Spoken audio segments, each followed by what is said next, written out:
নমস্কার, আমি ডাক্তার অরুণ মুখোপাধ্যায়। আমার স্বাস্থ্য সম্পর্কিত ইউটিউব চ্যানেল সুস্বাস্থ্য সমাচার দর্পণের পক্ষ থেকে আপনাদের কাছে আমার আজকের নিবেদন ভগন্দর, যাকে ইংরেজিতে ফিস্চুলা বলে। এই ফিস্চুলা সম্পর্কে কিছু বলার আগে একটা কথা বলে রাখি।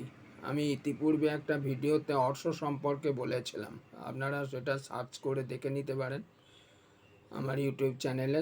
অর্শ সম্পর্কে সেদিনকে আমি বলেছিলাম, অর্শের যখন মারাত্মক অবস্থা হয় তখন সেটা ফিস্চুলা বা ভগন্দরে পরিণত হয়ে যায়, এবং এর জন্য অনেক কষ্ট পেতে হয়, অনেক অসহ্য জ্বালা যন্ত্রণা এবং পুঁজ রক্ত পড়ে, কষ্ট ভোগ করতে হয়। এবং এই জ্বালা যন্ত্রণা এবং কষ্ট থেকে উপশম পাওয়ার জন্যে আমাদের হোমিওপ্যাথির মাধ্যমে কিছু প্রতিকার ব্যবস্থা আছে। সেই প্রতিকার ব্যবস্থা আমি দর্শক বন্ধুদের কাছে, যারা এই রোগে আক্রান্ত, যারা ভুগছেন, তাদের কাছে অনুরোধ করছি, আপনারা এই ভিডিওটা সম্পূর্ণ দেখুন এবং আমার এই প্রতিবেদন সম্পূর্ণ শুনে যে ওষুধ, যে প্রতিকার ব্যবস্থা আমার বলা থাকবে তা গ্রহণ করুন, নিশ্চয়ই উপকার পাবেন। আমার এই ভিডিওতে একটা অনুরোধ আমি নিয়মিত যেটা বলেই থাকি, সেটা হচ্ছে দয়া করে আমার এই ছোট্ট চ্যানেলটিকে আপনারা সাবস্ক্রাইব করবেন, বেল আইকনটা টিপে দেবেন এবং লাইক করবেন, শেয়ার করবেন যদি ভালো লাগে এটা। এবার আসল কথায় আসি।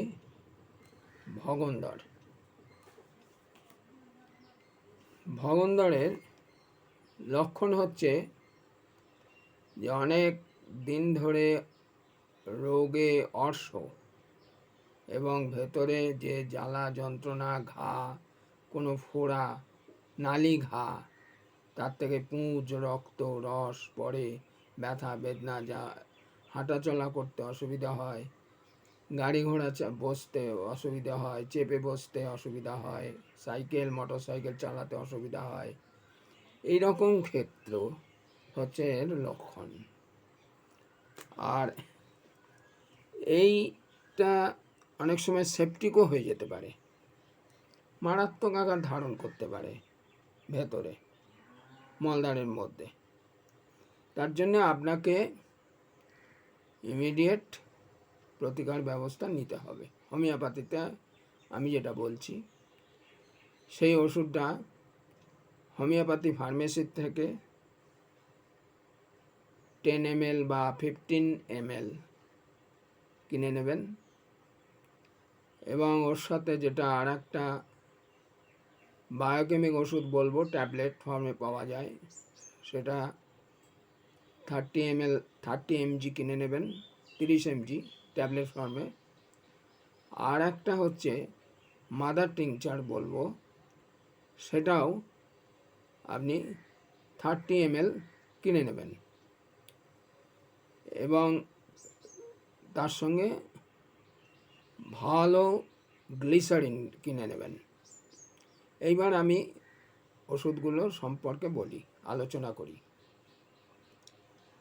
প্রথম ওষুধ যেটা বলবো, সেই ওষুধটা হচ্ছে অরাম মিউর 30, অর্থাৎ হোমিওপ্যাথি ওষুধ অরাম মিউর 30, আপনি লিখে নিতে পারেন। এই ওষুধটা 4 ফোঁটা করে দিনে 4 বার আধ কাপ পরিষ্কার জলে ফেলে খান। Aurum Muir 30। এর সঙ্গে বায়োকেমিক ক্যালকেরিয়া সালফ, আবার বলছি ক্যালকেরিয়া সালফ 3x, হোমিওপ্যাথি ওষুধের দোকানে বললে এগুলো ওনারা ঠিক দিয়ে দেবেন। এই ক্যালকেরিয়া সালভ 3x 5টা করে ট্যাবলেট দিনে 4 বার খাবেন। খেয়ে একটু গরম জল বা চায়ের সঙ্গে খেতে পারেন, দুধের সাথে খেতে পারেন, খাবেন। এই দুটো ওষুধ অল্টারনেট, আগে আরাম মিউর 30 খাবেন, তার 15 মিনিট পরে ক্যালকেরিয়া সালভ 3x 5টা ট্যাবলেট খাবেন। এইভাবে সকালে, দুপুরে, বিকালে, রাত্রে খাবেন। খাওয়ার আগে বা খাওয়ার পরে কোনো ব্যাপার নেই। হ্যাঁ, যদি খাওয়ার পরে খান তাহলে আধ ঘন্টা পরে খাবেন। সে সকালবেলা হোক, দুপুরবেলা হোক, লাঞ্চ, ডিনার যাই করেন, আধ ঘন্টা পরে খাবেন। আর তার আধ ঘন্টা আগেও খেতে পারেন। আর একটা যেটা বললাম সেটা হচ্ছে একটা মলম তৈরি করবেন। মলমটা তৈরি করতে গেলে এবারে আপনাকে র্যাটান হিয়া মাদার লিখে নিন। র্যাটান হিয়া মাদার, এই ওষুধটা 30 ml কিনে নেবেন। মাদার টিংচার, এটা র ওষুধ। এর সঙ্গে ভালো 1 নম্বর গ্লিসারিন বা ভেসলিনও লাগাতে পারেন, মিশিয়ে মলম করে আপনি মলদ্বারে দিনে 3 বার লাগাবেন। কিন্তু লাগানোর পর কিন্তু অনেকক্ষণ এটা রাখতে হবে, ধৌত করা যাবে না। এইভাবে আবার রাত্রে শোয়ার সময় লাগিয়ে শুলেও উপকৃত হবেন। এইভাবে এই ওষুধগুলো খাওয়া এবং লাগানো, ব্যবহার করার পরে কিছুদিন পরে আপনি দেখবেন যে আস্তে আস্তে আপনার জ্বালা, যন্ত্রণা, কষ্ট, উপসর্গগুলো আস্তে আস্তে দূরীভূত হবে। এই পর্যন্ত আজকে আমার প্রতিবেদন। আশা করি যদি আপনারা এর দ্বারা উপকৃত হন, আমিও ধন্য হব, আমার প্রচেষ্টা সার্থক হবে। আপনারা দয়া করে সাবস্ক্রাইব করবেন এবং বেল আইকনটা টিপে দেবেন, শেয়ার করবেন এবং ক্লিক করবেন। সকলকে আমার সুস্বাস্থ্য সমাচার দর্পণ চ্যানেলের পক্ষ থেকে আন্তরিকভাবে তাদের প্রত্যেকের রোগমুক্তি ও সুস্বাস্থ্য কামনা করে আমি আমার প্রতিবেদন শেষ করছি। সকলকে নমস্কার জানিয়ে ধন্যবাদ।